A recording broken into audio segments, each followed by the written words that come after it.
सर्वत्र गोविंदनाम संकीर्तனம்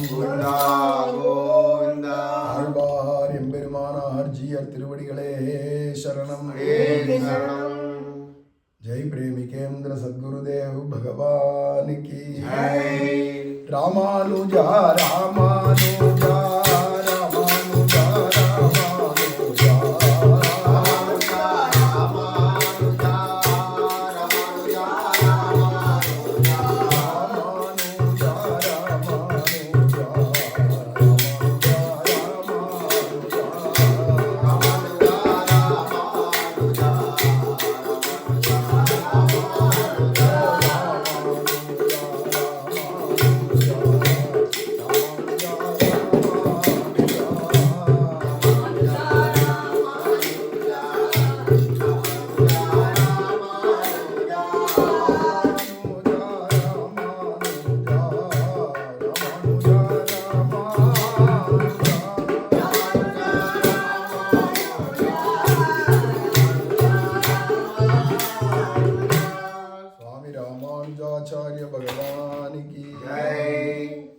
சுவாமி பெரியவாச்சான் பிள்ளை திருவடிகளே சரணம். ஜெய் பிரேமிகேந்திர சத்குருதேவ் பகவான் கி ஸ்ரீசைலேசதயா பாத்திரம் தீபக்தியாதி குணார்ணவம் யதீந்திர பிரவணம் வந்தே ரம்யஜா மாதரம் முனிம் லக்ஷ்மீநாத சமாரம்பாம் நாதயாமுன மத்தியமாம் அஸ்மதாச்சாரிய பர்யந்தாம் வந்தே குரு பரம்பராம். வாழியதிராசன் வாழியதிராசன் வாழியதிராசன் என வாழ்த்துவார் வாழியன வாழ்த்துவார் வாழியன வாழ்த்துவார் தாளினையில் தாழ்த்துவார் விண்ணோர் தலை. ஸ்ரீமத் கிருஷ்ண சமாஹ்வாய நமோ யாமுன சூனவே யத்கடாட்சைகலக்ஷ்யாணம் சுலபஸ்ரீதர சதா. மண்ணுயிர்காளிங்கே மணவாள மாமுனிவன் பொன்னடியாம் சங்கமலப் போதுகளை உன்னைச் சிரத்தாலே தீண்டில் அமானவனும் நம்மை கரத்தாலே தீண்டல் கடன். கோலாகலதயா பாத்திரம் மாதுரி ரமணம் பிரபும் பக்த பிரியம் பிரேமிகேந்திரம் ரசிகாச்சாரியமாஸ்ரயே. ஆழ்வார் எம்பெருமானார் ஜீயர் திருவடிகளே சரணம். ஜெய் பிரேமிகேந்திர சத்குருதேவ் பகவான் கி. இந்த ஐதீகங்கள்ல 4ஆம் 10 பெரியாழ்வார் திருமொழியில் அதில் 9வது பதிகமாக அமைஞ்சிருக்கக்கூடிய திருமொழி, அதில் 3வது பாசுரம். அதில் அருள் கொடுத்திட்டு அடியவரை ஆட்கொள்வான் அமர்மூர் அணி அரங்கமே அப்படின்னு பெரியாழ்வார் பாடுறார். பூஷணங்களால் பூஷிக்கப்பட்டதான திருவரங்கம் அப்படின்னு அர்த்தம். அலங்கிருத்தமான திருவரங்கம் அப்படிங்கிற திவ்ய தேசத்தை சொல்கிறாருங்க. அதுக்கு ஐதீகம் நீங்கள் சொல்கிறார். இந்த இடத்துக்கு ஐதீகம் சொல்லச்சவே சுவாமி மணவாள மாமனிகள் பிள்ளை திருநறையூர் அரையரும் பட்டரும் பிரதட்சணம் பண்ணானுக்க பின்னே சேவித்து கொண்டு போனேன். அல்லாதார் எல்லாரும் கடுங்குதிரை போலே வாரா நிற்க இவர்கள் திருக்கோபுரங்களையும் திருமாளிகைகளையும் கண்ணாலே பருவாரைப் போலே பார்த்து மகிழ்ந்து கொண்டு வருகிறபடியை கண்டு அல்லாதார்க்கும் இவர்களுக்கும் செயல் ஒத்திருக்க இவர்களான வாசி தோற்றிருக்கிறபடி என்று என்றிருந்தேன் காணும் என்று நஞ்சியர் நம்பிள்ளைக்கு அருளி செய்தார் என்று பிரசித்தமிரே அப்படின்னு இங்கே ஒரு ஐதீகம். நஞ்சியர் நம்பிள்ளைக்கு சொன்னார்னு நம்பிள்ளை பெரியவாச்சான் பிள்ளைக்கு சொன்னார் அப்படின்னு வருது. எல்லாமே ஐதீகங்கள் கூட அப்படியே ஓரான் வழியா அல்லது குரு பரம்பரா ஆச்சாரிய சிஷ்ய சசிஷ்ய பிரசிஷ்ய அப்படின்னு போயிட்டே இருக்கு. அந்த கிரமத்தை தான் வருது. அதில் ஸ்ரீரங்கத்தை பிரதட்சணம் பண்ணுறது அப்படிங்கிறது கோவில் மூணாக பிரதட்சணம் பண்ணுறதுன்றது சுபாவம். அது மாதிரி பிரதட்சணம் பண்ணிட்டு வரா. அதில் பிள்ளை திருநறையூர் அரையர் அப்படிங்கிறவரும் சுவாமி பராசர பட்டரும் 2 பேருமா பிரதட்சணம் பண்ணிட்டு வரா. பின்னாடியே நஞ்சியர் வரார். அப்படி வரைச்ச மற்றவாள்லாம் என்னடான்னா கண்ணை அப்படி மூடி வச்சுவிட்டு குதிரை எப்படி ஓடுமோ குடு குடு குடு குடு குடு குடுன்னு அதை மாதிரி எல்லாரும் கண் மூடின குதிரை மாதிரி ஓடின்னு இருக்கா பிரதட்சணம் பண்ணுறேன்னுட்டு. ஆனால் இவா அப்படி பிரதட்சணம் பண்ணலை. இவா 2 பேரும் ஒவ்வொரு கோபுரங்கள் எப்படி இருக்குது, அங்கே திருமாளிகைகள்லாம் எப்படி இருக்குதுன்னு ஒவ்வொருத்தர் நின்று அப்படி பார்த்து ரசித்து ஒருத்தருக்கு அதை பற்றிலாம் பேசிண்டு இப்படியே பிரதட்சணம் பண்ணிட்டு வரதை பார்த்தேன். கோவிலை சேவிக்கணுமானா வெளியில் பெருமாளை சேவிக்கிறத விட்டுரு, கோவிலை அல்லது அந்த மதில்கள் அல்லது வெளியில் இருக்கக்கூடியதான பிராகாரத்தில் இருக்கிற மாடங்கள், வீடுகள், அதெல்லாம் ஒவ்வொன்றுத்தையும் ரசித்து ரசித்து திவ்ய தேசத்தை அனுபவிக்கணும் அப்படிங்கிறது தான் ஒரு ஆச்சரியம். எல்லாரோடையும் இப்போ சொன்ன 2 பேருக்கும் சமம் இருக்குது. எல்லாரும் சாப்பிட்றா, இவாளும் சாப்பிட்றா, எல்லாரும் தூங்குறா, இவாளும் தூங்குறா, எல்லாரும் போல தான் இருக்கா பார்க்கறதுக்கு மனுஷாலா. ஆனால் இவா 2 பேர் இப்படி அனுபவித்து ரசித்து ரசித்து அனுபவிக்கிறாளே, அந்த மாதிரி மற்றவளுக்கு வரலையே அப்படிங்கிறத பார்த்து ஆச்சரியப்பட்டேன், விஸ்மயப்பட்டேன் அப்படிங்கிறார் நஞ்சியறிங்க. அதனால் அல்லாதார்க்கும் இவர்களுக்கும் செயல் ஒத்திருக்க இவர்களான வாசி தோற்றியிருந்தபடி என் என்றிருந்தேன் காணும் என்று நஞ்சியர் நம்பிள்ளைக்கு அருளை செய்தார் என்று பிரசித்தமிரேன்றார் இல்லையா. இப்போ எல்லாருக்கும் இவருக்கும் இவா 2 பேருக்கும் என்ன ஒத்துமைடா, நான் எல்லாரும் சாப்பிட்றா தூங்குறா, இது மாதிரி இவ எல்லாரும் சாப்பிட்றா தூங்குறா அப்படி ஒரு விதமாக எடுத்துக்கலாம். எல்லாரும் தான் பிரதட்சிணம் பண்ணிட்டு போகிறா, இவா 2 பேரும் தான் பிரதட்சிணம் பண்ணிட்டு போகிறா. ஆனால் இவா எப்படி ரசிக்கிறாளோ அதை மாதிரி அவா ரசிக்கலையே அப்படின்னு 2 விதமான அர்த்தமும் துவனிக்கிறது. மற்ற மனுஷால போல இருந்துட்டு அதில் வியாபிருத்தர்களாக அவளுக்கும் இவளுக்கும் நல்ல வித்தியாசம் தெரியுது. இவா அலௌகீகமாக இருக்கா, அவள்லாம் லௌகீகமாக இருக்கான்னு. உண்டு உடுத்து வாழ்கிற வாழ்க்கையில் அல்லது எல்லாரும் தான் கோவிலில் வந்து பெருமாளை சேவிக்கிறா ஆஸ்திகாலாம். ஆனால் அவளுக்கும் ஆஸ்திகா கிரேசராக இருக்கக்கூடிய இவா 2 பேருக்கும் என்ன வித்தியாசம் அப்படிங்கிறது இங்கே தெரியறது அப்படின்னு இந்த ஐதீகத்தில் காட்டுறார்.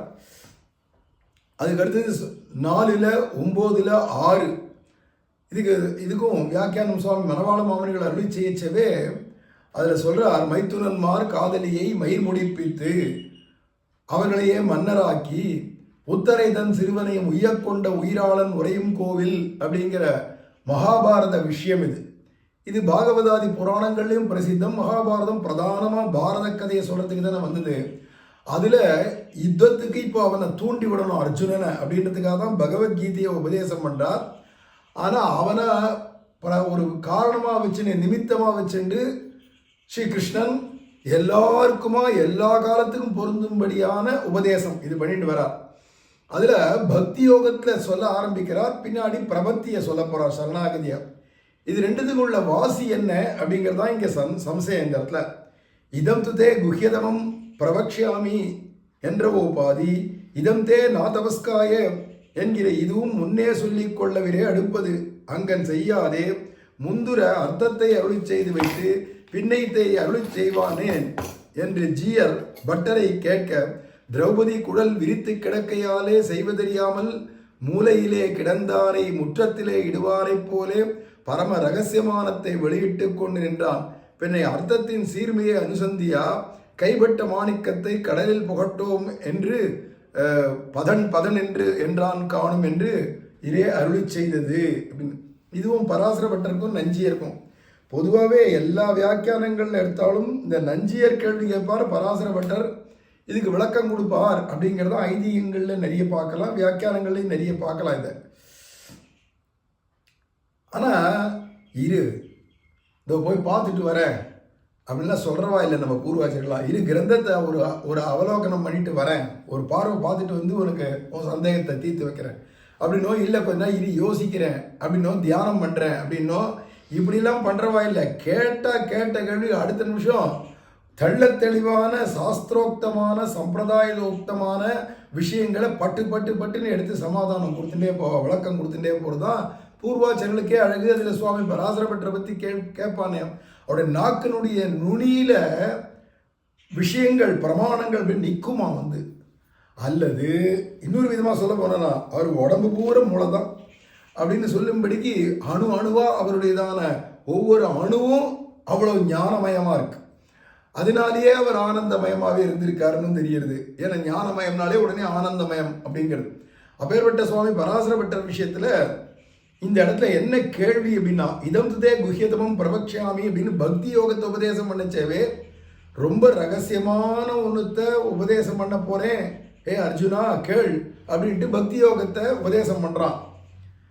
ஆனால் சரணாகதி உபதேசம் பண்ணச்சே உபதேசம்லாம் முடிச்சிட்டதுக்கு அப்புறமா மெனக்கெட்டு சொல்கிறான், இதம் தே நாதபஸ்காய, இதை வந்து தபசு இல்லாதவன் யோக்கியதை இல்லாதவனுக்கெல்லாம் இந்த சரம ஸ்லோகத்தை உபதேசம் பண்ணிவிடக்கூடாது அப்படிங்கிறத பின்னாடி சொல்கிறான்.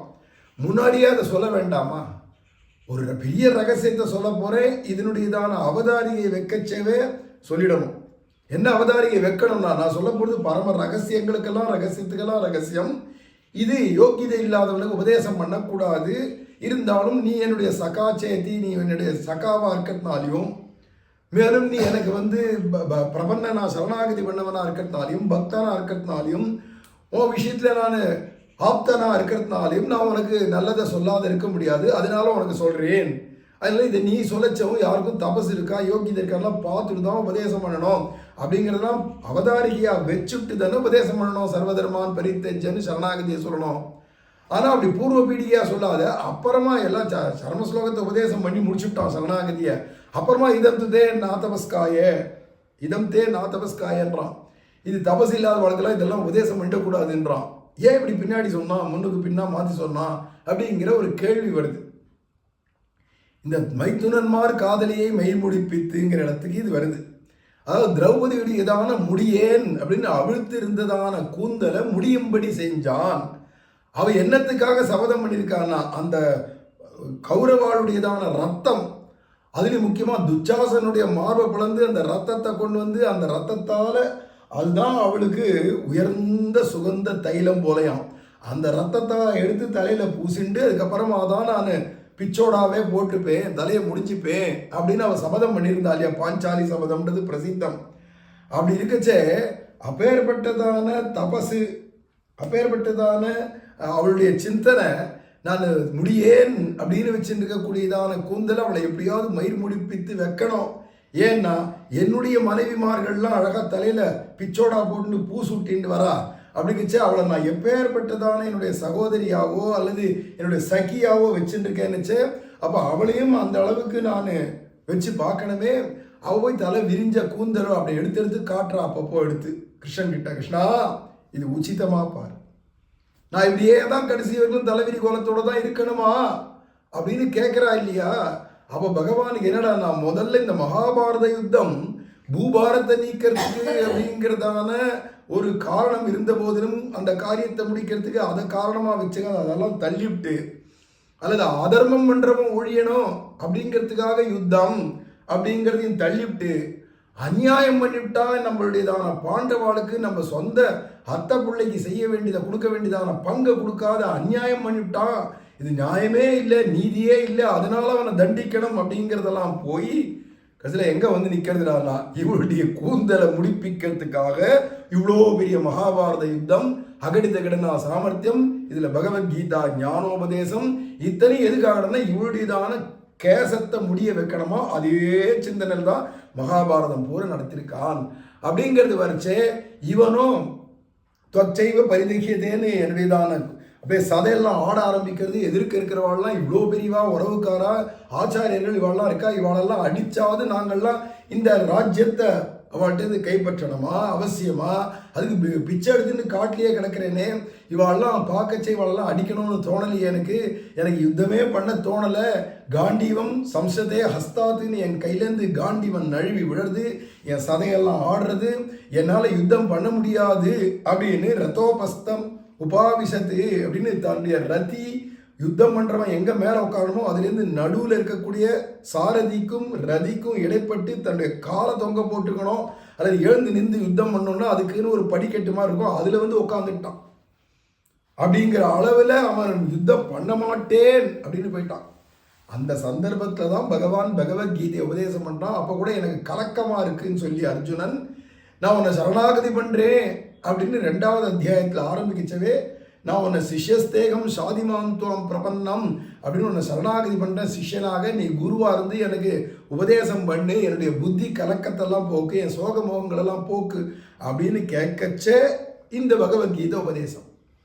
அப்படி உபதேசம் பண்ணிச்சவே கிரமம் இங்கே என்னடான்னா, முதல்ல பக்தி யோகத்தை உபதேசம் பண்ணுறதுக்கு முன்னாடி இது ரொம்ப ரகசியமானதுப்பா, உனக்கு இருந்தாலும் சொல்கிறேன் அப்படின்னு அவதாரியை வச்சுட்டு சொல்லியிருக்கான்.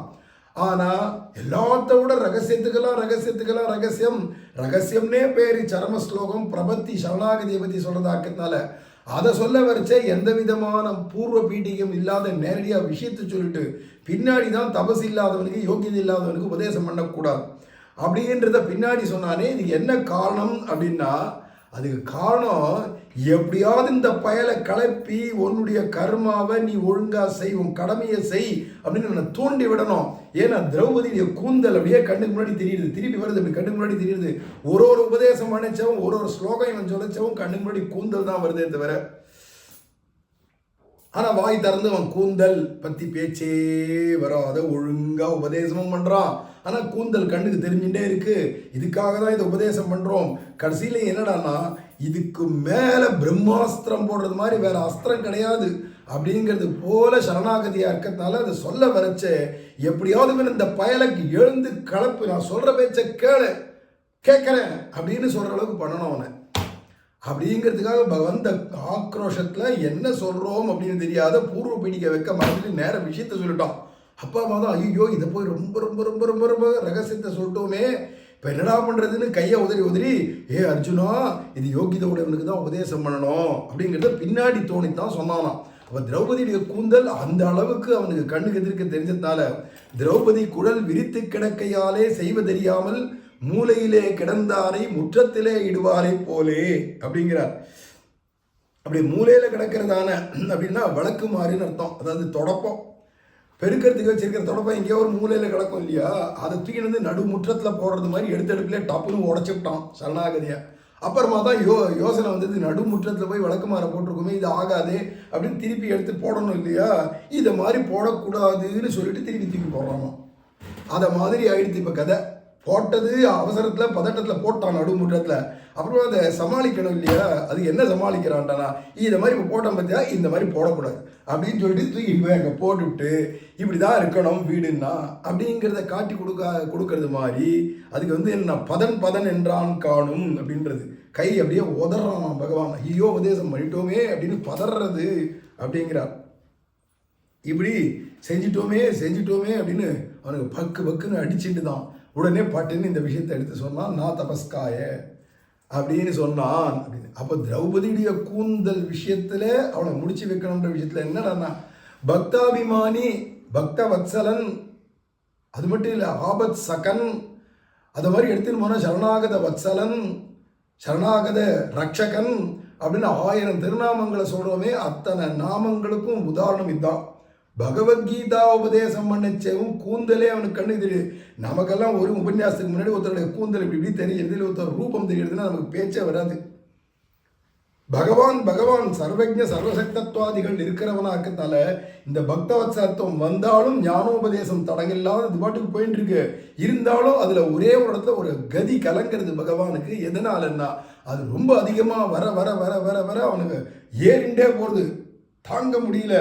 அதனால அந்த வேகத்தில் அவன் என்ன பண்ணிட்டானா, அந்த கூந்தலை பார்த்துட்டு ச அப்படின்னு தோணி போயிடுது. என்னடா இப்படி ஒரு கூந்தல் வந்துட்டே இருக்கு, அதை முடிப்பிக்காத ஒரு பகவானா நான், ஒரு சரண்யனா நான் அப்படின்னு தோணி, இந்த கிளம்பவே மாட்டேங்கன்னா 700 ஸ்லோகம் சொன்னா என்ன, 100,000 ஸ்லோகம் சொன்னா என்ன, எழுந்துக்க மாட்டான் போல இருக்கு. என்ன பண்ணேதான் கப்புன்னு பதட்டத்தில் உபதேசம் பண்ணிட்டு அப்புறமா தான் ஐயையோ அப்படின்னு கையை உதறினான். ரொம்ப அழகான விளக்கம் இது. சுவாமி பராசரப்பட்டர் கொடுக்குற விளக்கம் ரொம்ப அழகான விஷயம் இது. அதுக்கு அடுத்தது 4ஆம் பத்தில் 10வது திருமொழியில் 10வது பாசுரம். அதில் அரங்கத்தரவணை பள்ளியானை அப்படிங்கிற இடத்துக்கு மறையோர்களால் துதிக்கப்படும் ஆயர்கள் தலைவன், மறையோர்கள் ஏத்தும் ஆயர் தலைவன் அப்படின்னு வரைச்சு, அதுக்காக இங்கே வியாக்கியானத்தில் ரொம்ப ரசமாக சொல்கிறார். மறையோர்கள் ஏத்தும் ஆயர்கள் ஏற்றினை அப்படின்னு அங்கே மூலம். அந்த இடத்துக்கு பெரிய பெருமாளை கிருஷ்ணாவதாரமாகவே நம் பூர்வாச்சாரியர்கள் அனுசந்திப்பது. கூர்ம வியாக்ரி நக பரிமளது பஞ்சஹேதி யசோதானத்தா மௌக்தியாபரணம் அதிகம் ந சமாதிந்தி நோதி என்று யசோதை பிராட்டி பிள்ளைப்பணியாக சாத்தின திருவாபரணம் எப்போதும் பெரிய பெருமாள் திருக்கழுத்திலே கிடைக்கிறது என்று கண்டு அனுபவித்தாரிலே பட்டர். ஆகையால் இவ்விடத்தில் மறையோர்கள் என்கிறது திருப்பாணாழ்வார் பட்டர் போல்வாரிரே அப்படின்னு. அதாவது யசோதை பிராட்டி அந்த குழந்தை கண்ணனுக்கு என்னென்ன திருவாபரணங்கள்லாம் சாத்தினாலோ, காசு மாலை, அச்சுத்தாலி, ஆமைத்தாலினோட இந்த காசும் பிறப்பும்னு அதை மாதிரியான பூஷணங்கள்லாம் பூஷிச்சிருந்தாலாம். அதெல்லாம் இன்றைக்கும் பெரிய பெருமாள்கிட்ட சாத்தின்னு இருக்காராம் பெரிய பெருமாள். அதில் பராசர பட்டர் சொல்றார், யசோதை பிராட்டி என்னென்ன யசோதா நத்தம் அப்படிங்கிறார் இல்லையா, யசோதா நத்தா மௌக்தியாபரணம் அதிகம் அப்படிங்கிறார். அத்தனை பூஷணங்களும் யசோதை பூஷிச்சு விட்டதெல்லாம் இன்னமும் பார்க்கலாம். அதுவும் வியாக்ர நக பூஷணான்னு இல்லையா, அந்த வியாக்ர நகம் அப்படின்னா புலியினுடைய நகம், புலி நகம் கோத்த செயின் அப்படின்னு சொல்லுவாங்க. இப்போவும் அதெல்லாம் போட்டு விட்டுருக்காளாம். அது அத்தனையும் இருக்குது. அது இல்லாத இடுப்பில் கட்டியிருக்கக்கூடியதான அரைஞானில் பஞ்ச ஆயுதங்களையே தங்கத்தில் பண்ணி திருஷ்டிக்காக கட்டுறது, இதில் கூர்மம் போன்றவைகள்லாம் கட்டுவாளாம். அது அத்தனையும் கட்டியிருக்கிறது இன்றைக்கும் பெரிய பெருமாள்கிட்ட பார்க்கலாம்னு பராசர பட்டர் அனுபவிக்கிறார் ஸ்ரீ ரங்கராஜஸ்தவத்தில். அந்த விஷயத்தை எடுத்து கொடுக்குறார் இங்கே வியாக்கியானத்தில் சுவாமி மணவாள மாமுனிகள். அதனால இது யாரை குறிக்கிறது? மறையோர்கள் ஏத்தும்னா சகல வேதாந்தமும் தெரிஞ்சு ஆனால் கண்ணனா அனுபவிக்கக்கூடியவா ஆயர்கள் ஏற்றினேன்னு. அது திருப்பாணாழ்வார் தான். அண்டர்வோன் அணியரங்கன் வெண்ணை உண்ட வாயன். அண்டர்வோன் அப்படின்னு சொல்லச்சேவே அவன் அயர்வரும் அமரர்கள் அதிபதி அப்படின்னு தெரிஞ்சுடுத்து. எத்தனை பூர்வே சாத்தியா சந்தி தேவாக நித்திய சூரியலால் வணங்கப்படக்கூடிய தேவாதி தேவன் அப்படிங்கிறது வேதாந்த விஷயம், வேதவேத்தியன்ற விஷயத்த சொல்லிட்டு, ஆனால் அவன் வெண்ணை உண்ட வாயன் என் உள்ளம் கவர்ந்தானேன்னு பாடுறார் இல்லையா. அப்போ திருப்பாணாழ்வாரையும் சுவாமி பராசர பட்டர் போல்வாரியுமிரே மறையோர்கள் அப்படின்னும் அவ ஏத்தும் ஆயர்கள் ஏற்றினை அப்படின்னு பெரிய பெருமாளை தான் இங்கே சொல்றது அப்படின்னு எடுத்து கொடுக்குறாரு இங்கே. அதுக்கடுத்து இங்கு புகேன்மின் புகேன்மின் எளிதன்று கண்டீர் புகேன்மின் அப்படின்னு நெய்குடத்தை பற்றி ஏறுன்றதான 5வது பத்தில் 2வது பதிகத்தில் 4வது பாசுரம். இங்கு புகேன்மின் புகேன்மின்னு சொன்னது பெரியாழ்வார் என்னடான்னா, இங்கு என்று இங்கு புகேன்மின்னா என் உள்ள புகேன்மின், வியாதிகளை தரக்கூடிய கிருமிகளே நீங்கள்லாம் இந்த சரீரத்துக்குள்ளே வராதிங்கோ பண்டன்று பட்டினங்காப்பேன்னு சொல்லி இந்த சரீரத்துக்கு காப்பிடல் பாடுறார் தன்னுடைய சரீரத்துக்கே. அப்படிங்கச்சே இந்த உடம்புக்குள்ள அப்படின்னு சொல்ல வேண்டியிருக்க இங்குன்னு சொல்லிட்டாரே என்னடனா, இவர் தனக்கு மட்டும் சொல்லிக்கலையா, தன்னோட கோஷ்டி பூரத்துக்கு சேர்த்து இங்கு புகேன்மேன் வியாதிகள்லாம் என் கோஷ்டிக்கு வரக்கூடாது அப்படின்னு பல்லாண்டு பாடுறாராம் இங்கே. அதில் இங்கு புகேன்மின் இங்கு என்று திருப்பல்லாண்டோடைய அன்பயமுடையார் எல்லாரையும் கூட்டிக் கொள்ளுகிறார் என்று பராசர பட்டர் அருள் செய்கிற வியாக்கியானம். இங்குங்கிறதுக்கு அர்த்தம் யார் யாரெல்லாம் இவரோட சேர்ந்து பல்லாண்டு பாடினாலோ அவள் அத்தனை பேரையும் சேர்த்துட்டு இங்கு புகைமின்னா இந்த கோஷ்டிக்குள்ளே நீ வராத, வியாதிகளே நீங்கள் வராதீங்கோ. அது ஆதியாக இருக்கட்டும் வியாதியாக இருக்கட்டும், மனோவியாதியோ சரீர வியாதியோ எதுவுமே கிட்ட வரக்கூடாது. இதுக்கு மேலே சம்சார வியாதி இங்கே வரக்கூடாதுன்னு அர்த்தம். அதனால் இங்கே எல்லாத்தையுமே சேர்த்து சொல்லிவிட்டார் அப்படின்னு தெரியுது. ஏன்னா இவரோட கூட பாட வந்தவ அத்தனை பேரும் வாழாட்பட்டு நின்றி உள்ளீரேல் வந்து மண்ணும் மனமும் கொள்மின்னு சொல்றது அனன்ய பிரயோஜனர்களாக வேற எந்த பலனையும் வைகுண்டவர்களே எந்த பலனையும் உத்தேசிக்காத பகவானுக்கு பல்லாண்டு பாடுறதே பரம பிரயோஜனம் பிறவி எடுத்தது அப்படின்னு பாடக்கூடியவ அனன்ய பிரயோஜனர்களை கூட்டத்தோடு இல்லாத. அப்புறமா கைவல்யத்துக்கு போகக்கூடியவாளா இருக்கா இல்லையா, கேவலர்கள்னு சில பேர், அவளை திருத்தி பணி கொள்ள அவளாமும் இங்கே சேர்ந்துவிட்டா. அல்லது காமியார்த்திகளை அந்த பலன் வேணும் இந்த பலன் வேணும்னு கேட்குறவாழ்லாமும் திருத்தி பணி கொண்டார், அவளில் சில பேர் வந்துட்டா. ஆக இப்படி 3 விதமான கோஷ்டியாக சேர்ந்துட்டா. அந்த கோஷ்டியினரை தான் இங்கு இந்த கோஷ்டியில் இருக்கிறவா யாரோடையும் உனக்கும் உறவு கிடையாது. இங்கு புகேன்மின் எளிதென்று கண்டீர் புகேன்மின் 3 தரம் புகேன்மின்னு சொல்றதுக்கு காரணம் இது என்னென்னா அனன்ய பிரயோஜனராக இருக்கிறவா பல்லாண்டு பாடினவா, அல்லது மற்றவா 2 பேரும் திருத்தி பண்ணி கொண்டார் இல்லையா கேவலர்களை, கைவல்யத்துக்கு போகிறவா கேவலர்கள் அவளாக இருக்கட்டும், அல்லது வேற ஏதாவது பிரயோஜனாந்தரமாக பக்தி பண்ணுறவான்னு இருந்தவா அதை விட்டுட்டு பிரயோஜனம்லாம் விட்டுட்டு நிஷ்காமிய பக்தர்களாக வேற எந்த பிரயோஜனத்தை விரும்பாத பெரியாழ்வார் போல சேர்ந்துட்டா. இப்போ 3 விதமான கோஷ்டியாக இருந்தவா எல்லாரும் ஒரே கோஷ்டி ஆயிட்டா இப்போ.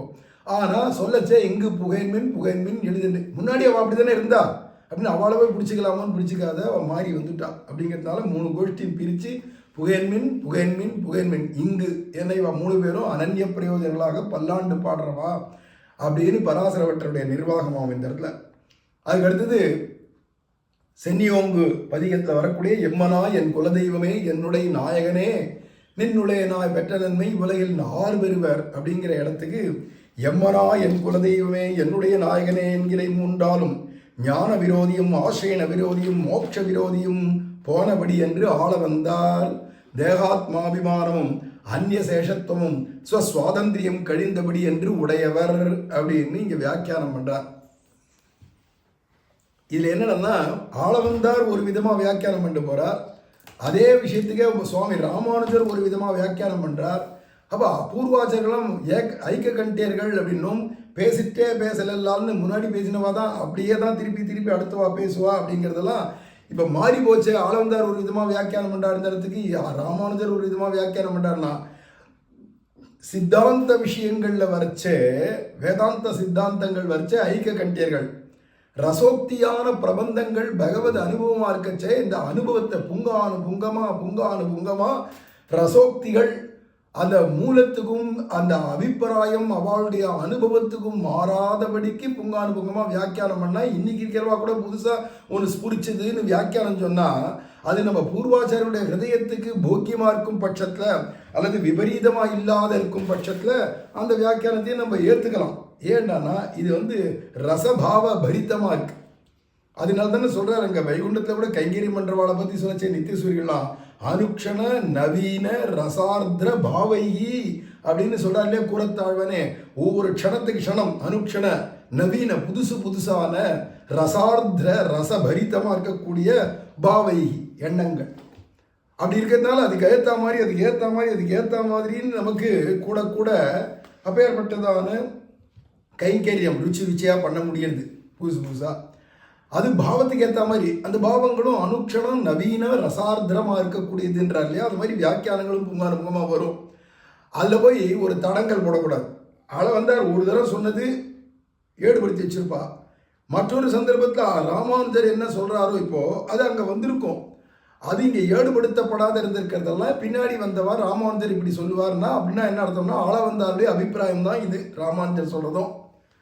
அது ராமானுஜர் முகேன வந்தது, அது ஆளவந்தார் முகத்தினால வந்தது அப்படிங்கிற வித்தியாசமே தவிர விஷய ஹிருதயம் ஒண்ணுதான் அப்படிங்கிறதாக்கு இப்போ 4000த்துக்கும் எங்க ராமானுஜர் சொன்னார், 4000த்துக்கும் எங்க போய் பராசரப்பட்ட சொல்லிட்டார், 4000த்துக்கு எங்க பண்ணார் பெரியவச்சன்பிள்ளை ஒண்டி தானே பண்ணார்னா முன்னாடி சொல்லாததெல்லாம் இவர் எப்படி சொல்லலாம் அப்படின்னு கேட்கக்கூடாது. ஏண்டான்னா அதது அவ வாயிலேருந்து வரணும் அப்படின்னும் அதுக்குன்னே சங்கல்பிச்சுட்டு வைகுண்டத்துலேருந்து வந்த ஆச்சாரியர்கள் வரலாம். ஒவ்வொருத்தரும் ஒவ்வொரு காரியத்தை பண்ணிட்டு போறா. அடுத்தடுத்து வரவாளுக்குன்னு சில காரியங்களை விட்டுட்டு போறதுன்னா முன்னாடி இருக்கிறவாளுடைய பரந்த ஹிருதயம்.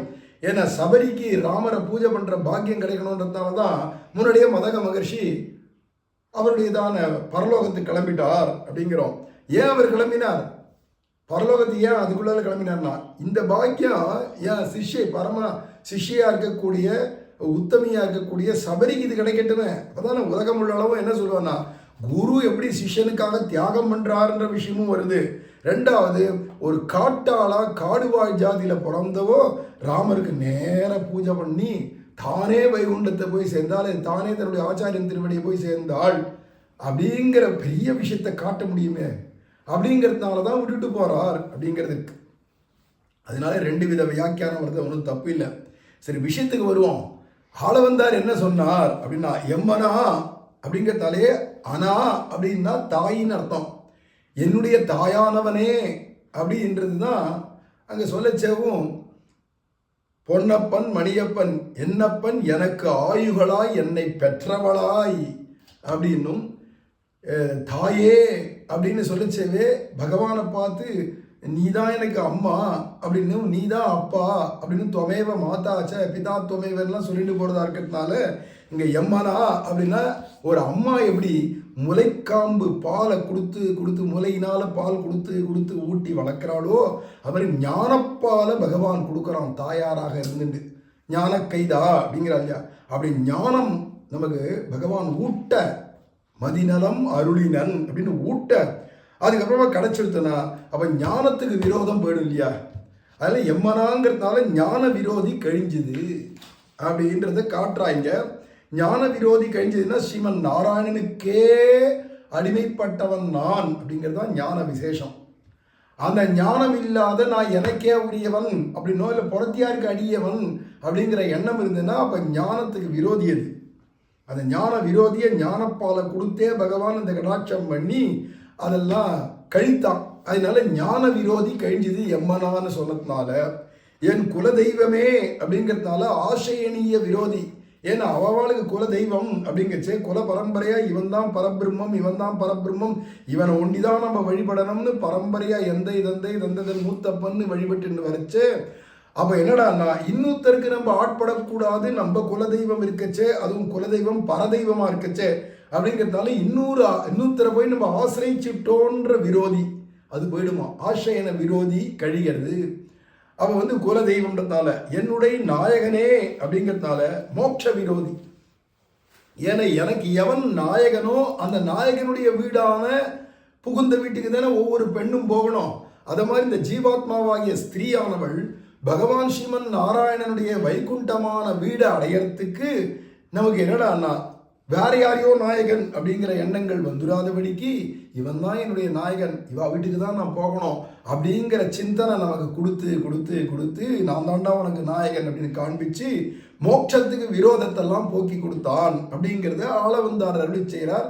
அப்ப ஞான விரோதி கழிஞ்சது, அடுத்து ஆசேன விரோதி கழிஞ்சது, மோட்ச விரோதி கழிஞ்சது. எம்மனா என் குலதெய்வமே என்னுடைய நாயகன் என்ற 3 பதத்தினால அப்படிங்கிறது ஆளவந்தார் அருளி செய்கிற வியாக்கியானம். அதே இடத்துக்கு எம்மனா அப்படின்னா தேகாத்மாபிமானமும், எம்மனான்னு சொன்னா தேகத்தில் இருக்கிற அபிமானம் போயிடும். அப்படிங்கிறச்சு என்னடானா பகவானுடையதான கிருபையினால ஞானம் கிடைச்சதுனால என்னடானா நான்றது இந்த உடம்பு இல்லை, நான்றது ஆத்மா, அயமாத்மா அப்படின்னு சொல்லக்கூடிய நான்றது ஒரு ஆத்மாவே தவிர நான்றது உடம்பு இல்லை, நான்றது மனசு இல்லை, நான்றது எண்ணங்கள் இல்லை, நான்றது புத்தி இல்லை, நான்றது பிராணன் இல்லை. எல்லாத்துக்கும் அப்படியே பிரதகஸ்தியாக தனித்து இருக்கக்கூடிய இதில் எதுலையுமே ஒட்டாத இருக்கக்கூடிய ஞானமயம், ஆனந்தமயம், ஜோதிர்மயம்லாம் சொல்கிறாளே, அப்படி இருக்கக்கூடியதான நான் இந்த ஜீவாத்மா தெரிஞ்சுடுத்துலையே நான்றது.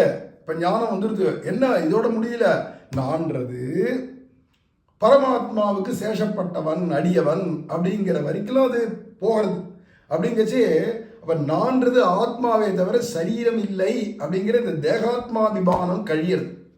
தேகத்தில் நான் நினச்சிட்டு ஏன் உடம்பையே பார்த்துட்டு இந்திரியங்களையே பார்த்துட்டு இதனுடைய சுக துக்கங்களையே பார்த்துட்டு இருக்கிறத விட்டுட்டு நான்றது ஆத்மா அப்படிங்கிற பரியந்தம் போகிறதா இருக்கிறதுனால எம்மனா அப்படிங்கச்சே பகவான் ஞானத்தினால ஆத்மாடா நீ சரீரம் இல்லைங்கிறத சரீரத்தில் இருக்கிற அபிமானத்தை கழிக்கிறானாக்கிறதுனால தேகாத்மாபிமானம் ஒழிஞ்சது எம்மனான்னு சொல்லத்தினால அப்படின்னு ராமானுஜர் சொல்கிறார். அது அந்நிய சேஷத்துவம், என் குலதெய்வமே அப்படிங்கிறதால இன்னொருத்தருக்கு நான் சேஷபூதன் அடியவன் இல்லை. இப்போ நான்றது ஆத்மாங்கிறத முதல்ல தெரிஞ்சிடணும். எம்மனான்றதால இந்த ஆத்மா இன்னொருத்தருக்கு அடியவனும் இல்லை, நான் எனக்கே சுதந்திரனும் இல்லை, அந்த பரமாத்மாவான ஸ்ரீமன் நாராயணனுக்கு நான் அடியவன் அப்படிங்கிறத ஞானத்தை கொடுக்கறதா இருக்கிறதால அந்நிய சேஷத்துவம் கழியது என் குலதெய்வமே அப்படின்னு. எங்கள் பரம்பரையே அவனுக்கு மட்டும்தான் அடியவனாக இருப்போமே தவிர இன்னொருத்தருக்கு நாங்கள்லாம் அடியவன் இல்லை, மறந்தும் புறந்தொழா மாந்தர்கள் அப்படிங்கிறத காட்டுறதுனால தான் அதுக்கு குலதெய்வம்ன்றதுக்கு இப்படி வியாக்கியானம் பண்ணுறார். அந்நிய சேஷத்துவம் கழிகையும். அடுத்து என்னடான்னா என்னுடைய நாயகனேன்னு சொல்லிச்சவே நான் சுதந்திரன் இல்லைன்றதாயிடுது. நான் என்னடான்னா எனக்கு நாயகன் ஒருத்தன் இருக்கா, அவனுக்கு நான் அடியவனை தவிர நான் சுதந்திரன் இல்லை, புறத்தியாருக்கு அடியவன் இல்லைங்கிறது அந்நிய சேஷத்துவம் கழிஞ்சது முன்னாடி குலதெய்வத்தில். சரி, அப்போ எனக்கு நானே உரியவனோ நான் சுதந்திரனோன்னா சுதந்திரன் இல்லை, நீ அஸ்வதந்திரன் அப்படிங்கிறதா இருக்கிறதுனால ஸ்வசுவாதந்திரியம் கழிஞ்சுது. எதிரானா என்னுடைய நாயகன்னு சொல்லிட்டுனால அப்போ முதல்ல என்னன்னா நான்றது ஆத்மா அப்படிங்கிறத காண்பிச்சு அதுக்கு அடுத்து இந்த ஆத்மா இன்னொருத்தருக்கு அடிமைப்பட்டது இல்லைங்கிறத அடுத்தது சொல்லி எனக்கு நானே சுதந்திரமான அதுவும் இல்லை, திருவேங்கடமுடையானுக்கே உரியவன், உனக்கு பணி செய்திருக்கும் தவமுடைய நினைப்போய் ஒருவன் தனக்கு பணிந்து கடைத்தலை நிற்கை நின் சாயை அழிவு கண்டாய் அப்படிங்கிற விஷயத்த அழகர் விஷயமா ஏற்கனவே பாடிவிட்டார் பெரியாழ்வார். அதே விஷயம்தான் எம்மனா என் குலதெய்வமே என்னுடைய நாயகனின். ஆக இந்த சரீரத்தில் இருக்கிற அபிமானம் போய் அதுக்கடுத்து நான் ஆத்மான்னு தெரிஞ்சுட்டு இந்த ஆத்மா இன்னொருத்தருக்கு அடியவன் இல்லை அப்படிங்கிறத தெரிஞ்சுட்டு எனக்கு நானே சுதந்திரம் இல்லை அப்படின்னு தெரிஞ்சுட்டு பிற யாருக்கு உரியவன் நான் நாராயணனுக்கே உரியவன்ற திருமந்திரார்த்தம் தான் இங்கே சொல்லப்பட்டிருக்கு. நமோ நாராயணாய அப்படிங்கிற விஷயத்தை தான் இங்கே காட்டுறது. அஷ்டாட்சர மந்திரத்தினுடைய வியாக்கியானம் காட்டப்படுறது அப்படின்னு ராமானுஜர் எடுத்து காட்டார். அதுக்கு முன்னாடி ஆளவந்தார் சொன்னதுக்கும் இப்படி தான் அர்த்தமாகுது. ஏண்டானா எனக்கு ஞானம் என்ன அப்படின்னா நான் நாராயணனுக்கு உரியவன்றது தான் ஞானம், மிச்செல்லாம் அஜ்ஞானம். அதை பால் ஞானப்பாலை ஊட்டி அம்மாவை போல பகவான் செய்கிறதாக்கிறதுனால எம்மனான்னார். ஆசையன விரோதினா நான் அவளையும் இவாளையும் நம்பின்னு இல்லை, புறத்தியார நம்பின்னு இல்லை, நான் எம்பெருமான் ஸ்ரீமன் நாராயணனையே ஆசிரிச்சவன் அப்படிங்கிறத காட்டுறது என் குல தெய்வமேங்கிறதுனால. அடுத்து என்னடான்னா மோட்ச விரோதி, என்னுடைய நாயகன் எங்கே இருக்கானோ அவன் வீட்டுக்கு தானே நான் போனோம், அதுக்கு விரோதம் பண்ணுறது எதிரானா நான் எனக்கே உரியவன்ற சுவாதந்திரம். ஆக ரெண்டு பேரும் விஷயம் ஒன்றா தான் போடுது. விஷயம் திருமந்திரார்த்தத்தை தான் சொல்கிறான். இவ இப்படி போய் பிடிச்சா அவர் அப்படி போய் பிடிச்சா மாதிரி தான் இருக்குது ரெண்டுமே. ஆக இப்பேற்பட்டதான வியாக்கியானங்கள், அற்புதமான வியாக்கியானங்களை எடுத்து காட்டுறாருங்க. அதுக்கு அடுத்தது தூர்கள் பாய்ந்தனவே. இதே பாசுரத்தை முடிக்கச்சே எம்மனா என் குலதெய்வமே என்னுடைய நாயகனே என்னுடைய நாய் பெற்ற நன்மை உலகில் 6 பேர் நம்மன் போலே வீழ்த்தவுக்கும் நாட்டில் உள்ள பாவமெல்லாம் சும்மனாதே கைவிட்டோடி தூர்கள் பாய்ந்தனவேன்னு வருது இல்லையா. அந்த தூர்கள் பாய்ந்தனவே, தூரு என்கிறது சம்சாரிகளை என்று திருக்கோஷ்டியூர் நம்பி அருளி செய்வர் அப்படின்னு இங்கே வியாக்கியானம் பண்ணார். திருக்கோஷ்டியூர் நம்பி இந்த இடத்துக்கு தூர்கள் அப்படின்னா என்னன்னா புதர்கள்னு அர்த்தம். புதர் செடிகள் புதரா, அப்படியே முள்ளு செடி புதரா வளர்ந்ததுன்னா அது புதரை வந்து தூருன்னு சொல்லுவாள். இந்த இடத்துக்கு சொல்கிறார் திருக்கோஷ்டியூர் நம்பி சொல்கிறார், எமன் ஒருத்தன் வந்து எம்மனா என் குலதெய்வமே என்னுடைய நாயகனேன்னு முன்னாடி சொன்னார் இல்லையா வியாக்கியானம், அதை தெரிஞ்சுட்டானோ அப்புறமா அவனுக்கு என்னடான்னா இந்த அடர்த்தியான முள்ளு செடிகளை போல இருக்கிற இந்த அஜ்ஞானத்திலேருந்து அவன் விடுபட்டுறான். இங்கே அஜ்ஞானத்திலேருந்து விடுபடுறான்றதுக்கு பதிலாக சம்சாரிகளைன்னு சொல்லலாம். ஏன்னா இந்த சம்சாரிகள்கிட்டேருந்து முதல்ல விடுதலை கிடைக்கணும். ஏன்னா இந்த சம்சாரத்திலேருந்து விடுதலை கிடைக்கிறது மட்டும் பிரயோஜனம் இல்லை, சம்சாரிகள்கிட்டேருந்து விடுதலை கிடைக்கணும். ஏன்னா இந்த சம்சாரத்தில் நம்மளை ஈடுபடுத்துகிறவாளே சம்சாரிகள். அவன் தாங்கள் உள்ள அஜ்ஞானத்தில் மூழ்கினான் இல்லாத நம்மளையும் பிடிச்சி அஜ்ஞானத்தில் இழுப்பா. இதான் கிணத்து தவளைன்னு சொல்லுவா. தானும் கரையேறாது, புறத்தியார கரையேற இன்னொரு தவளை கரையேறலான்னு போனால் காலை பிடிச்சி இழுத்துப்படும். அதை மாதிரி இந்த கடத்து தவளை போல இருக்கிறவா தான் சம்சாரிகள். அப்போ சம்சாரிகள்டேந்து தூறுகள் அப்படின்னா சம்சாரிகள் அவள்கிட்டேந்து நம்மளை பிரித்து விலக்கி எடுத்துட்டு போயிடும், முமுட்சுக்களாக ஆக்கி நம்மளை வைகுண்டத்துக்கு அடிச்சுட்டு போயிடுமாக்கிறதுல தூறுகள் பாய்ந்தனவே. அதுவும் என்னென்னா பாவக்காடு சுற்றி இருக்கச்சே அது சொல்கிறார், இங்கே நாட்டில் உள்ள பாவமெல்லாம் சும்மனாதே கைவிட்டு ஓடின்றதுனாலேயே அப்புறம் நான் புதரில் மாட்டின்றது மாதிரி மாட்டின்றோம், அதெல்லாம் நழுவி போயிடும், நம்ம தனியாக வெளில கிளம்பிடுவோம். இந்த புதரில் மாட்டின்றோம்லே தென்னால சம்சாரத்தில் மாட்டின்னு இருந்தோம், சம்சாரிகள்கிட்ட மாட்டின்னு இருந்தோம், பாவக்காடில் மாட்டின்னு கிடந்தோம், இது எல்லாம் விலகிடும். அப்போ பாவக்காடு போயிடுறது, அந்த புதர்லேருந்து நம்ம தப்பிச்சிடலான்றது ஒரு பட்சம். இன்னொரு பட்சம் என்னன்னா அந்த பாவக்காட்டிலேயே இருக்கக்கூடியதான நம்மக்கிட்ட இருக்கிற பாவம் தானே இந்த பாவக்காட்டிலே இன்னும் மேலே மேலே மேலே மேலே இழுத்துறது. அப்போ அதுவும் போயிடும். இதுக்கெல்லாம் அடிப்படை சம்சாரிகள். அப்போ சம்சாரிகள்கிட்ட இருக்கிற ஒட்டுதல் போயிடும். அப்படிங்கிறது சம்சாரிகள்கிட்ட இருக்கிற ஒட்டுதல் போயிடும்ன்றதான் தூர்கள் பாய்ந்தனவேன்னு திருக்கோஷ்டியூர் நம்பிகளுடைய வியாக்கியானம் அப்படிங்கிறார். நெஞ்சிடிந்துகும் என்றும் என்று நெஞ்சும் அழிந்து உடலும் உருகும் என்று இட்ட கரையும் அழிந்து சொரூபமும் அளவுபட்டிருக்க இவர் தேக்கி கொண்டபடி எங்கனே என்று ஜீயர் பட்டரை கேட்க விட்டு சித்தன் மனம் என்று அமிர்தம் வியாபித்த இடமெல்லாம் திருவுள்ளமும் வியாபிக்கும் என்று அருளி செய்தார் அப்படிங்கிறார். கடல் கடைந்து அமுதம் கொண்டு கலசத்தை நிறைத்தார் போல் உடல் உருகி வாய் திறந்து மடுத்து உன்னை நிறைத்து கொண்டேன் அப்படிங்கிறார். இந்த இடத்துல கடலை கடைஞ்சி அமிர்தத்தை எடுத்தது மாதிரி அப்படிங்கிறச்சே ஆழ்வார் எந்த கடலை கடைஞ்சார்? இப்போ அவருக்கு அமிர்தம் கிடைச்சதுன்னா சம்சாரம்ன்ற இந்த பெரிய கடலை போட்டு இவர் கடைஞ்சாராம். அவன் கூட பார்க்கடலை தான் கடைஞ்சான். அது கூட ஒரு லிமிட்டானது, அதுக்கு ஒரு அவதி இருக்கு. அனவதிகமாக இருக்கிற சம்சாரத்தையே போட்டு கடையிற வல்லவராக போயிட்டாராம். அப்போ பகவான் தாய் ஒரு அடி பாய்ஞ்சா குட்டி 16 அடி பாயுன்வாளே, அது மாதிரி பகவான் அவன் பார்க்கடலை தான் கிடைஞ்சான். சாமர்த்தியமாக ஆட்களை வச்சுட்டு இவர் எந்த ஆளையும் கையில் துணைக்க வச்சுக்கல. அங்கே தேவர்கள் அசுரர்கள் இத்தனை பேர் வச்சுட்டு பார்க்கடலை கிடைஞ்சிருக்கான். எந்த துணையும் இல்லாத இப்பேற்பட்ட சம்சார கடலை வச்சு போட்டு கடன்னு கடைஞ்சி விட்டாராம் பெரியாழ்வார். அப்போ பக்தன் எவ்வளோ பாயறான்னு தெரியறது இல்லையா? அது மேலே நித்திய சூரி. இதுக்கெல்லாம் மேலே இங்கே சம்சாரத்தை போட்டு கடைஞ்சாருன்னா சம்சாரத்தில் கிடைக்கக்கூடிய சகல சாஸ்திரங்களும் அதனுடையதான விவரண கிரந்தங்களையும் எல்லாத்தையும் போட்டு கடைஞ்சிருக்காருன்னு அர்த்தம். சம்சாரத்தில் கிடைக்கக்கூடியதான ஞான கலைகள் எது உண்டோ அத்தனையும் போட்டு கடைஞ்சிருக்கார். ஏன்டானா இவர் கருடாம்சம். கருடன் எதிரான சந்தோமயேன கருடன் இவரே வேதமாக இருக்கிறதுனால வேத சொரூபியாக இருக்கிறதுனால போட்டு கடைஞ்சிருக்கார். கடல் கடைந்து அப்படின்னா சம்சாரம்ன்ற கடலை போட்டு கடல் கடைந்து அமுதம் கொண்டு அங்கே அமிர்த கலசத்தோட தன்வந்திரி வந்தார். இங்கே பெரியாழ்வார் ஒரு கலசத்தோடு வரார். அதுக்கு அவருக்கு கிடைச்சது பொற்கிழி இல்லையா, பொற்கிழி கிடைச்சது பாண்டிய சபையில் என்று பொற்கிழி இல்லையா, அமிர்த கடமா, அது அமிர்த கலசமா. அந்த அமிர்த கலசம் எதிரானா அது பகவான்ற அமிர்த கலசம். அப்போ சம்சாரம்ன்றதான கடலை கடைஞ்சி அதில் ஒரு அமுதம் கிடைச்சது எதிரான பகவான் அப்படின்னு. கடல் கடைந்து அமுதம் கொண்டு கலசத்தை நிறைத்தார் போல் உடல் உருகி வாய் திறந்து மடுத்து உன்னை அப்படின்றது பகவான். அப்போ கடலை கடைஞ்சி எதிராக கிடைச்சிடாருன்னா பெரிய கலசம் நிறைச்சி அமிர்தம் பகவான்ற அமிர்தம் கிடைச்சிருது. அந்த அமிர்தத்தை போடச்சே உடம்பு உருகி போயிடுத்துட்டார். ஏன்னா சில திரவங்களை எடுத்து விட்டோமான சில பொருள் அப்படியே உருகி போயிடும். இப்போ சில ஆசிட்லாம் இருக்குது, எடுத்து ஒரு பொருளை விட்டோன்னா அப்படியே உருகி போயிடுறது, பார்க்குறோம் இல்லையா? அது மாதிரி பகவான் வந்தானோடனே உடம்பு உருக ஆரம்பிச்சிருது.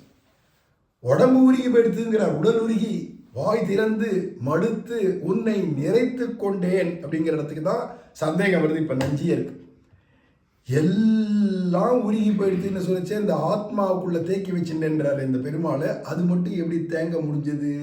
அதுவும் உருகி போயிருக்க வேண்டாமோ அப்படின்னு இங்கே கேள்வி வருது. ஏன்னா நெஞ்சு இடிந்துகும் அப்படின்னு நம்மாழ்வார் ஒரு பாசத்தில் சொன்னார். அதை எடுத்து இங்கே கொடுக்குறார். நினைதொரும் சொல்லுந்தொரும் நெஞ்சு இடிந்துகும்.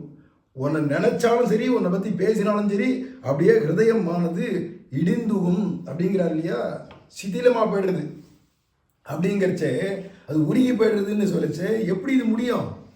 நெஞ்சும் அழிந்து உடலும் உருகும் என்று இட்ட கரையும் அழிந்து, எந்த கரையை போட்டாலும் கரையை தகர்த்துண்டு இந்த அமுத வெள்ளம் பாயறதுனால எல்லாம் உருகி இருக்கிற இடம் தெரியாத போயிடுது அப்படிங்கச்சு.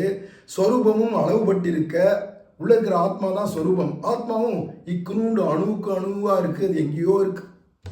அது சொல்லச்சேவே ஒரு பசுமாடனுடையதான வாலில் எத்தனையோ முடிகள் இருக்கும். அதில் ஒரு முடியை எடுத்து அதை குறுக்கில் சேதனம் பண்ணோம்னா 100ல் 1 பாகம் அதுதான் ஆத்மாவுடையதான சைஸ், ஆத்மாவுடைய அளவு அப்படின்னு வேதாந்தம் சொல்றதே. இத்தினூண்டு அளவு பட்டிருக்கக்கூடிய சொரூபம் இவர் தேக்கி கொண்டபடி எங்கனே இத்தினூண்டுக்குள்ள அப்படி விபுவான பகவானை எப்படி தேக்கி வச்சிருந்தார்? எப்படி தேக்கி வைக்க முடிஞ்சது? அது எப்படி உருகாது இருந்தது? ஆத்மாவும் உருகிறது. அதுதான் அங்கே இப்போ நம்மாழ்வார் சொல்லிச்சோம், ஆறா வமுதே அடியேன் உடலும் நின்பால் அன்பாயே நீராய் அலைந்து கரைய உருக்குகின்றனர். உடம்பு உருகிடும், மனசு உருகிடும், ஆத்மா எப்படி உருகாத தேக்கி வைக்க முடிஞ்சது? ரெண்டாவது, விபுவான வஸ்துவை அணுவான வஸ்துக்குள்ளே எப்படி அதை போட்டு அடக்க முடிஞ்சது அப்படிங்கிற ஒரு விஷயம் என்று ஜீயர் பட்டரை கேட்க, விட்டு சித்தன் மனம் என்று அமிர்தம் வியாபித்த இடமெல்லாம் திருவுள்ளமும் வியாபிக்கும் என்று அருளி செய்தார். அவன் எந்தெந்த இடத்துலலாம் பகவான் வியாபிக்கிறானோ அத்தனை இடத்துலையும் விஷ்ணு சித்தருடைய ஹிருதயமும் வியாபிக்கணும். ஏண்டானா இவருடைய உள்ளம்தான் அவனுக்கு பரம போக்கியமா இருக்கு.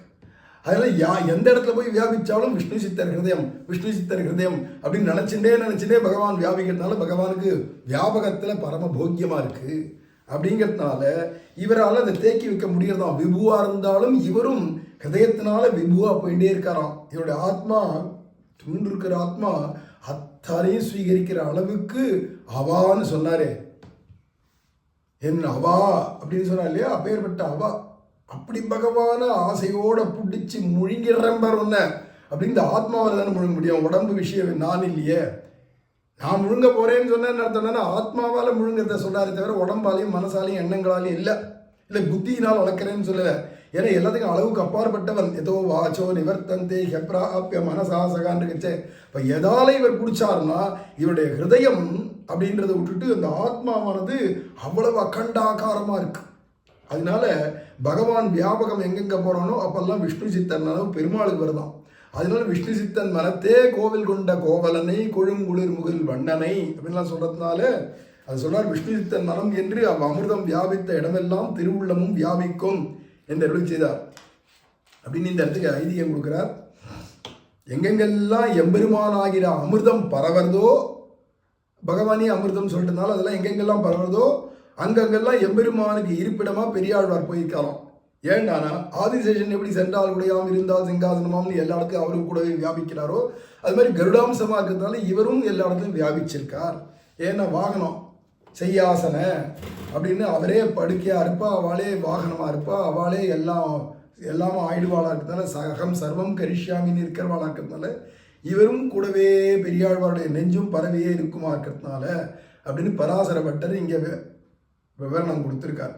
கடைசியில் இங்கே சாயை போல பாடவல்லார் தாமும் அணுக்கர்களே அப்படின்னு பெரியாழ்வார் திருமொழி பூர்த்தியார் கடைசி வார்த்தை. இந்த சென்னியோமுக்கு பதிகம் இருக்கே, இந்த 10 பாசுரத்தை சேவிச்சவளுக்கு பலஸ்ருதி சொல்லச்சே சாயை போல பாடவல்லார் தாமும் அணுக்கர்களே. இந்த இடத்துக்கு எம்பாரை பார்த்து சில பேர் கேட்குறா, சுவாமி இந்த இடத்துக்கு அர்த்தம் புரியலையே, பதத்துக்கு பொருள் எண் என்று கேட்க. உடனே எம்பார் பி பார்த்தாராம், நான் ஸ்ரீ ராமானுஜர்டேந்து இந்த பதத்துக்கு வியாக்கியானம் கேட்டவன் இல்லையே, ராமானுஜர்டேந்து இதுக்கு வியாக்கியானம் கேட்கலையே, இருந்தாலும் நீங்கள் கேட்டதுக்கு உங்களுக்கு என்னால் சொல்ல முடியாது, எனக்கு சொல்ல தெரியாது அப்படின்லாம் நான் சொல்கிறதாவும் இல்லை. தான் கண்ணியத்தையும் குறைச்சுன்னா ராமானுஜருக்கு தான் இழுக்கு இப்படி யோசிச்சாராம். சரி இப்பயே போய் ராமானுஜத்தை கேட்டு வந்து உங்களுக்கு சொல்கிறேன் அப்படின்னா ராமானுஜரோ திருக்கோஷ்டியூர் நம்பிகளை சேவிக்கிறதுக்கு திருக்கோட்டியூர் போயிருக்கார். எம்பாரப்போ ஸ்ரீரங்கத்தில் இருந்துருக்கார். உடனே போய் கேட்டு சொல்கிறேன்றதுக்கும் வழி இல்லை, என்ன பண்ணுறதுன்னு யோசிச்சார். உள்ள ராமானுஜருடைய பாதுகை இருக்குது, நேராக போய் பாதுகை போய் சேவிச்சாராம். பாதுகை எடுத்து சேவிச்சுட்டு திருவடி எடுத்து அந்த பாதுகையை எடுத்து தலையில் அப்படி வச்சுட்டு அப்படி ஒரு க்ஷணம் சிந்தனை பண்ணிட்டு அப்படி வச்சார். வந்துருத்த விஷயம் சொல்கிறேன் அப்படின்னு சொன்னார். ரொம்ப அழகு. இதை மாதிரி பண்ணியிருக்கா பாருங்களேன். அப்போ என்னடான்னா உடையவர் பாதுகை வட்ட இப்படி பேசியிருக்கேன். ஏன்னா என் சிஷ்யனுக்கு சந்தேகம் வரக்கூடாது, என்னை நினைச்சாலே ஓடிடுன்னு வித்தியதே ஹிருதய கிரந்தி சித்தந்தே சர்வசம்சையாகா அப்படின்றது போல. அதனால் இந்த இடம் பாருங்க ரொம்ப ரசமான விஷயம் இது. எம்பாரை சிலர் இப்பதத்துக்கு பொருள் என்று கேட்க நான் உடையவர் ஸ்ரீபாதத்திலே இது கேட்டிலேன். ஆகிலும் நீங்கள் கேட்ட அர்த்தம் போராதென்ன உண்ணாது, இப்போதே கேட்டு உங்களுக்கு சொல்ல உண்ணாதபடி உடையவரும் திருக்கோஷ்டியூர் நம்பி ஸ்ரீபாதத்தேரை எழுந்தருளினார். ஆகிலும் உங்களுக்கு இப்போதே சொன்னேனாக வேணும் என்று உடையவர் திருவடி நிலைகளை எடுத்து தம் திருமுடியிலே வைத்துக்கொண்டு இப்போது உடையவர் எனக்கு அருளி செய்தார். இப்போ ஹிருதயத்தில் ராமானுஜர் எனக்கு பதில் சொல்லியிருக்கார், அதை உங்களுக்கு அப்படியே சொல்கிறேன் அப்படின்னு சொன்னாராம். அப்போ எந்த அளவில் ராமானுஜர் எங்கேயோ இருந்தாலும் இங்கேருந்து பேசுகிறா இருப்பார், இவாளுக்கும் அவர் பேசுறது புரியறது பார். அப்படிங்கிறச்சே 2 பேரும் எப்படி இருந்துக்கா குரு சிஷ்யாலாம். இப்போது உடையவர் எனக்கு அருளி செய்தார் கேட்கலாகாதோ என்று பாடவல்லார் சாயை போல தாமும் அணுக்கர்களே என்று அருளி செய்தார். இந்த இடத்துல பதம் இப்படி இருக்கே தவிர பதான்மை பண்ணச்ச வேற விதமாக பண்ணணும்பா. என்னன்னா சாயை போல பாடவல்லார் தாமும் அணுக்கர்கள் இல்லை, எப்படி இருக்கணும்னா பாடவல்லார் சாயை போல தாமும் அணுக்கர்களே இப்படி இருக்கணும். அதனால பாடவல்லார் சாயை போல தாமும் அணுக்கர்களே என்னன்னா இந்த 10 பாசுரத்தை யார் யார் சேவிக்கிறாளோ அவ பகவானுக்கு அணுக்கர்களாக இருந்து கைங்கரியங்களை பண்ண பெறுவர்கள் அப்படின்னு அன்வயத்தை மாற்றி புரிஞ்சுக்கணும். அப்படியே பதத்தை நேரடியாக அர்த்தம் எடுத்துக்கூடாது. சாயை போல பாடவல்லார்னா அவருக்கு நிழலாக இருந்து பாடுறதுன்னு அர்த்தமா, பெரியாழ்வார்க்கு நிழலை போல இருந்து பாடுறதுன்னு அர்த்தமானா அப்படி இல்லை. சாயை போல தாமும் அணுக்கர்களே அப்படியே பகவானுடைய பாத நிழல் போல இருந்துட்டு பகவானுக்கு கைங்கரியாதிகளை பண்ண பெறுவார்கள். நிழலும் அடிதாருமானோம் பாதச்சாயா சுகாபர்த்துலாம் சொல்லும்படிக்கு பகவானுடைய திருவடி நிழல் போல இருந்துட்டு கைங்கரியத்தை பண்ற பாக்கியத்தை பெறுவார்கள் பாடவல்லார். இந்த 10 பாசுரத்தையும் பாடுறவா அப்படின்னு இங்கே பலஸ்ருதி இருக்குன்னு எம்பார் விவரணம் கொடுத்தாராம். அப்போ ஆச்சாரிய சிஷ்ய கிரமம்னா எப்படி இருக்குது? ஆச்சாரியன் எந்த இடத்துல இருந்தும் சிஷ்யன்கிட்ட பேச முடியும், சிஷ்யன் எப்படி அவஸ்தையில் இருந்தாலும் ஆச்சாரியன் பேசுறதை கேட்டு சொல்ல முடியும் அப்படிங்கிற 2 விஷயமும் இந்த இடத்துல தெரியறதா இருக்குதா. இதெல்லாம் பூர்வாச்சாரியருடைய இதில் தான் அவளுடைய ஆழங்கள் புரியுறது. அவள் எப்படிலாம் குரு பக்தி பண்ணியிருக்கா. ஆச்சாரியர்னா அவர் எப்பேற்பட்ட சர்வசக்தனாகவும் சர்வஜனாகவும் சர்வ வியாபகனாகவும் சர்வ சரண்யனாகவும் எப்படிலாம் இருந்திருக்காங்கிறதெல்லாம் இதிலெல்லாம் தெரியுது வியாக்கியானங்களில். இதுக்கு அடுத்து திருப்பாவையினுடைய வியாக்கியானங்களில் வரக்கூடியதான ஐதீகங்களை மேலே தொடர்ந்து நம்ம அடுத்தது பார்க்கலாம். ஆழ்வார் எம்பெருமானார் ஜிய திருவடிகளே சரணம். ஜெய் பிரேமிகேந்திர சத்குருதேவ் பகவான் கி. ராமானுஜா ராமானுஜா ராமா